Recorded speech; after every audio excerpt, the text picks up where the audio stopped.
on va pas se mentir, ce chapitre 177 est assez compliqué et dur à lire. Surtout qu'on passe d'un personnage qui nous a été introduit presque comme un monstre, mais derrière ce qui semblait être un monstre se cache le nom de Koki Yukishiro. Et donc, à travers ce chapitre 177, on va découvrir l'histoire de Koki, son quotidien et comprendre comment elle en est arrivée là. Enfin, en tout cas, essayer de comprendre parce que Koki elle-même ne sait pas comment elle est en arrivée là. Mais on va commencer par le début, tout simplement. On le voit, Koki, du coup, est une élève du lycée d'Okaron qui est littéralement perçue et décrite comme un fantôme par les gens qui l'entourent. Le titre du chapitre en lui-même montre la vision qu'ont les gens d'elle. Malheureusement pour elle, ça s'arrête pas qu'à l'école puisque au sein même de sa famille, elle est qualifiée comme une ratée et comme une enfant à qui on aurait donné trop de prestige. Et parce qu'on découvre que Koki en fait est une ancienne pianiste prodige. Voilà, quand elle était petite, elle se produisait dans les scènes et a apparemment, récolté énormément de trophées. Et on voit cette page magnifique que c'est quelque chose qui la tient à cœur.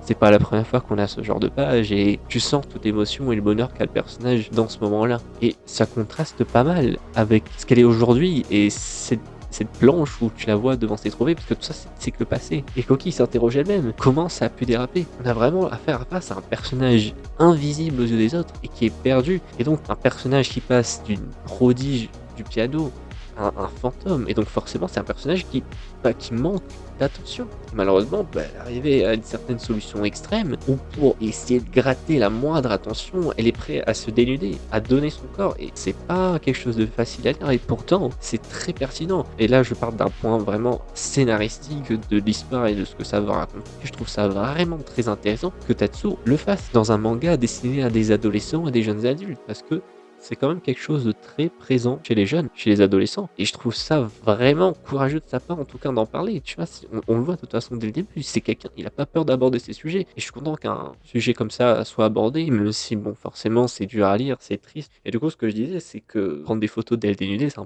sonne un peu comme une solution ultime pour elle. Sauf que ça va devenir au final un peu son épée de Damoclès, puisque un certain personnage mystérieux, qui du coup, à première vue, ce que j'aurais dit, c'est Sandromé, mais on verra plus tard, hein, pourquoi je dis ça comme ça, mais du coup, on a un personnage qui va utiliser ses photos contre elle et faire du chantage, voilà. Et ça rentre toujours pour moi dans la pertinence du sujet. En fait, on parle de revenge porn, tu vois, il faut pas avoir peur de dire ce que c'est, tu vois, c'est du chantage, c'est un personnage qui le fait chanter. C'est certes un antagoniste de manga qui contrôle les pouvoirs du yokai et tout ça, mais ça pourrait être n'importe qui, ça pourrait être n'importe quel homme, n'importe quelle femme, n'importe quel ado ou adolescent fait chanter une autre fille ou un autre homme à partir de photos dénudées. C'est quelque chose qui arrive, et ça arrive beaucoup plus souvent qu'on le pense. Et pour revenir plus précisément sur Dan Dadan, on comprend maintenant les motivations de Koki. Pourquoi cette dernière était vraiment prête à tout, ouais, essoufflée, presque apeurée. Elle avait presque autant peur que Momo au moment de l'attaquer. Et donc on comprend maintenant qu'elle-même, elle est chantée, tu vois, c'est pas non plus une mauvaise personne. Elle est pas contrôlée par un yokai ou quoi.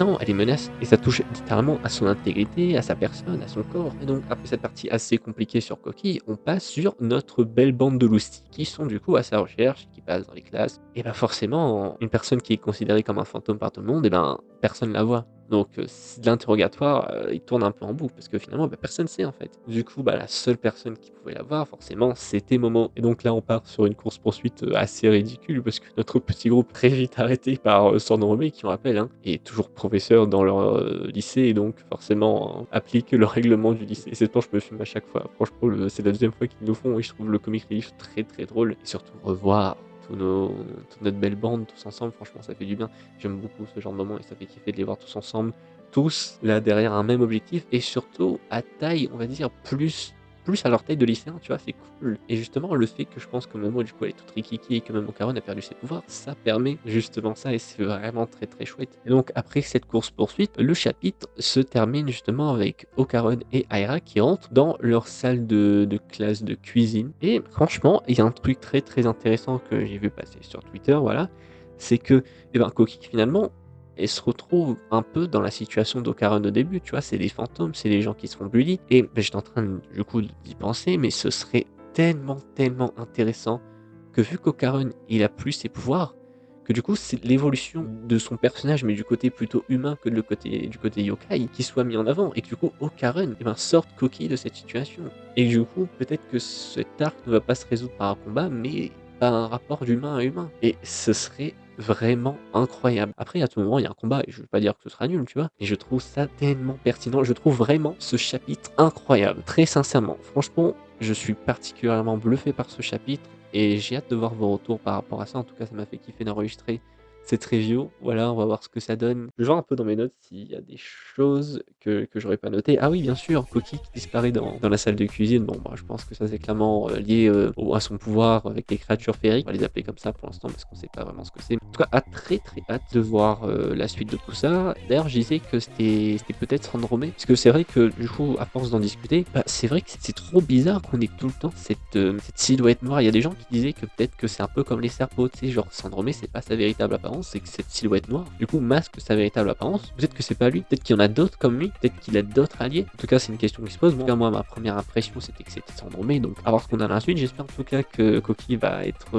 vite aidé par notre groupe. J'espère aussi que justement la personne qui fait chanter va se faire retrouver, parce que forcément, vu ce qu'il a sur elle, ça va être compliqué, je pense, pour elle d'arrêter comme ça direct de poursuivre Momo, etc. Donc très hâte, en tout cas, de voir la suite de ces chapitres. C'est un chapitre vraiment très intéressant et je suis content, franchement, d'en avoir parlé. J'ai hâte de voir vos retours, voilà, et merci à vous d'avoir écouté cette review. J'espère que ça vous aura plu. N'hésitez pas, bien sûr, à soutenir cette chaîne et soutenir mon contenu. Sur ce, on se dit à la prochaine pour le react de l'épisode 3. J'ai très hâte aussi et prenez soin de vos couilles.